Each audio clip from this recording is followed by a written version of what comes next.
Bienvenue sur ETV et bienvenue à Question Directe que reçoit aujourd'hui M. Pierre Goudiaby Atepa. On ne le présente plus aux Sénégalais et au monde. Pierre Goudiaby Atepa est opérateur économique, il est architecte, connu et reconnu en Afrique à travers le monde. Il est aussi ancien conseiller, ancien ministre conseiller du président Abdoulaye Wade. Pierre Goudiaby Atepa, merci de nous recevoir. Ces derniers temps, vous avez vu à côté du président Macky Sall.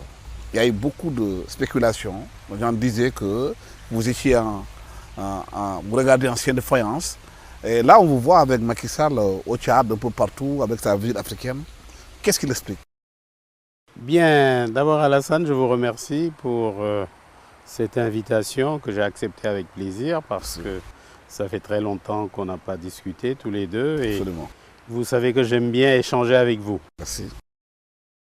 Mais d'abord, j'ai lu la une d'un des journaux qui m'a fait sourire. Le parrain de Sonko chez Macky. Mais il n'y a rien de plus normal. Macky Sall, le président, est le président de tous les Sénégalais. Et c'est un ami, je ne m'en suis jamais caché.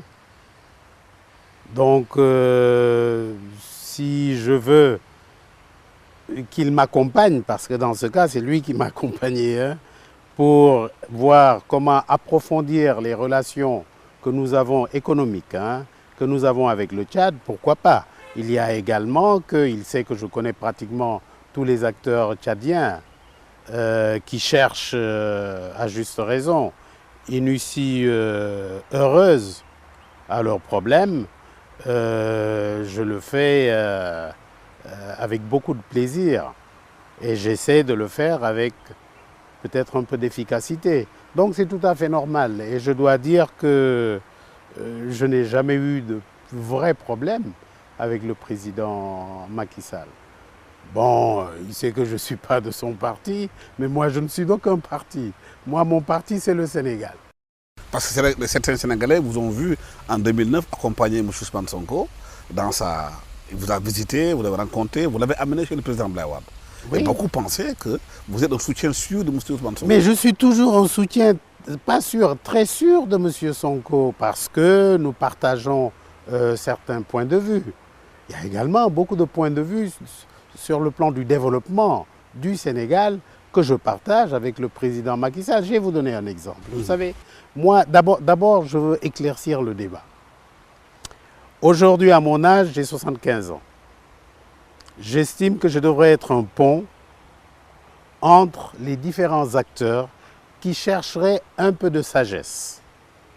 Donc, si le président veut bien me consulter ou que Sonko et d'autres, j'ai rendez-vous avec mon ami Pape Diop tout à l'heure. Si des gens me sollicitent pour qu'on puisse échanger, parce qu'à la fin de la journée, ce qui est important, c'est le bonheur du peuple sénégalais. Donc si les uns et les autres me consultent, oui, c'est ce rôle-là que je souhaite jouer. Je ne suis plus jeune, assez jeune pour aller faire des marches, pour s'annicher comme je faisais d'ailleurs. Je vais vous faire une confidence. Au plus profond de mon s'annicher sur le président Macky Sall, puisque je suis président fondateur de ce qu'on a appelé Africa-India Economic Foundation, la fondation africaine économique Afrique-Inde, et on avait besoin de voir le président en exercice de l'Union africaine. C'était en pleine campagne. J'ai appelé, je lui ai dit que je vais voir le président de l'Union africaine. Il m'a dit, Pierre, il n'y a pas de problème. Il m'a fait une gentille lettre. J'ai été voir Kagame, je lui ai donné la lettre. C'est ça la République et c'est ça que je veux continuer à cultiver, que les enfants de ce pays-là, nonobstant leur tendance ou leur appartenance politique, puissent se parler pour le bien du pays. Est-ce que justement, au nom de ce bien du pays, au nom de ce pont que vous êtes, est-ce qu'il est possible un jour que M. Pierre Goudiaby Atepa joue les médiateurs entre le président Macky Sall et Ousmane Sonko, vu la crispation politique dans ce pays? Est-ce que je ne l'ai pas commencé? Je vous le demande. Mais c'est mon rôle, à mon âge. Ils se parlent? Non, je ne pense pas, sauf s'ils ne sont pas passés par moi, parce que vous savez, les politiques, on ne les connaît pas entièrement, hein, ni l'un ni l'autre. Mais je peux vous dire que non, je ne pense pas qu'ils se parlent, et ils devraient se parler, parce que ce n'est pas des ennemis. c'est des adversaires politiques.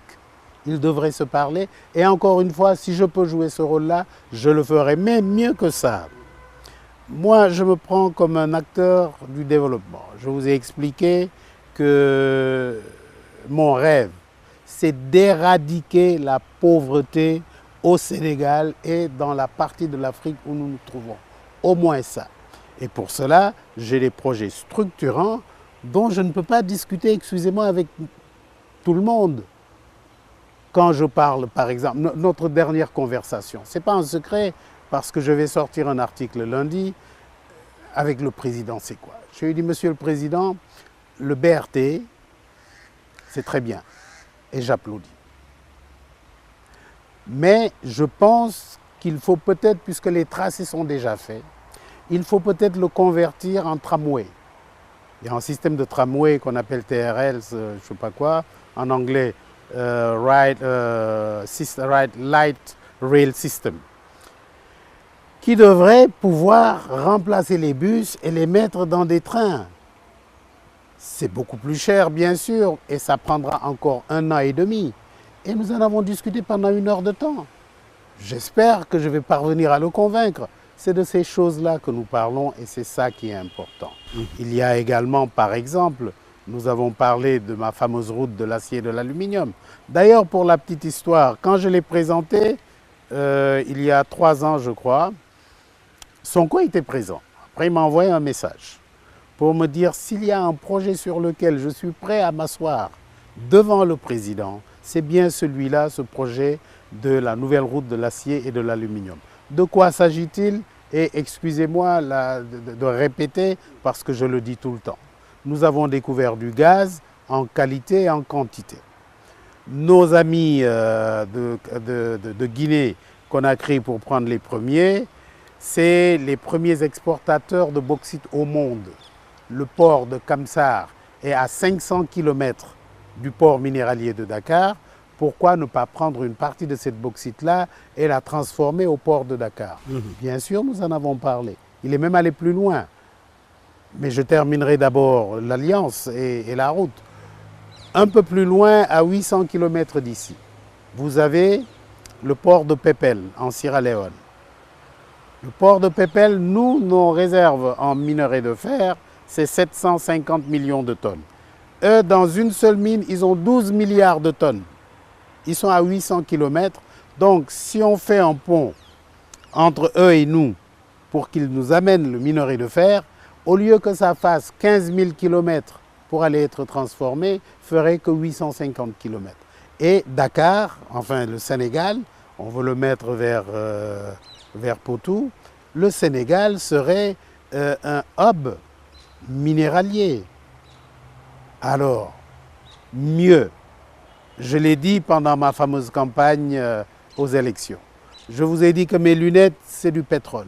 La pétrochimie, Senghor en avait déjà parlé avec le Shah d'Iran pour qu'on puisse faire de la pétrochimie à partir du pétrole que nous avons maintenant. Et presque au même endroit. C'est de ces projets-là que j'ai parlé au président quand on était dans l'avion et il y a adhéré entièrement. Mais justement, le Sénégal